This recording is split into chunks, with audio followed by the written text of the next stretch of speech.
Ustadz izin bertanya, Fulanah punya masa lalu yang terbilang kelam, namun alhamdulillah diberi kesempatan oleh Allah untuk hijrah. Secara penampilan dan lingkungan, Fulanah sudah sangat mendukung untuk istiqomah hijrah. Namun ketika sendirian, Fulanah masih suka bermaksiat, melihat dan mendengar yang haram. Namun jika tidak sendirian, Fulanah rajin kajian, belajar mengaji, menutup aurat dengan sempurna dan lain-lain. Sebetulnya Fulanah ingin benar-benar meninggalkan maksiat, namun jika sendiri masih sering tergoda bisikan syaitan. Apakah Fulanah termasuk orang yang munafik dan apakah jiwa Fulanah itu buruk? Mohon nasihatnya Ustadz. Syukron, barakallahu fiik. Bertakwa kepada Allah dalam setiap situasi dan kondisi, baik di depan orang atau tidak ada orang, ini jenjang yang sangat tinggi dalam keimanan. Maka ketika terjadi telah hijrah, antum jangan mengira bahwa ketika hijrah itu langsung berada pada posisi iman terbaik. Itu salah. Kita harus merangkak baik tangga keimanan. Orang yang sampai kepada apa yang tadi ditanyakan, soal dia tak lagi berbuat maksiat di kala sendiri, walau dia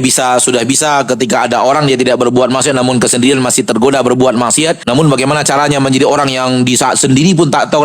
Ini iman tingkat yang hebat luar biasa. Tahukah Anda bahwa seluruh janji-janji Allah kebaikan di akhirat untuk orang yang seperti ini? Ini dia sifat orang yang dijanjikan Allah, kebaikan-kebaikan, seluruh kebaikan yang ada di akhirat, seluruh kenikmatan yang ada di surga yang Allah janjikan surga itu untuk orang yang seperti ini. Maka ini orang bukan orang yang sembarangan, ini orang spesial. Sementara kita kan baru hijrah. Tanpa mengurangi rasa hormat, saya mengatakan antrian dong, ikut antrian keimanan. Paham yang saya maksud? Ya bagaimanapun ketika kita hijrah, kita mulai menapak dari belakang loh. Bergerak ke depan, bergerak ke depan, bergerak ke depan, bergerak ke depan, atau ke atas lah. Tak bisa kita hijrah langsung naik ke atas jadi orang terhebat luar biasa. Tak begitu juga. Tak ada yang bisa mengingkari bahwa maksiat itu punya kelezatan dan hawa nafsu suka kelezatan itu. Sebagian para sahabat yang beriman kepada Nabi di kota Madinah, beriman kepada Rasul tercinta, beriman kepada Allah Tabaraka wa Ta'ala, sampai tidak kuat menawan hawa nafsunya untuk berzina. Saking hawa nafsu itu mendatangkan kepadanya kenikmatan zina, sampai datang kepada Nabi tercinta dan mengatakan, "Ya Rasulullah, idzan li bizina." Ya Rasulullah, izinkan aku dalam agama Islam ini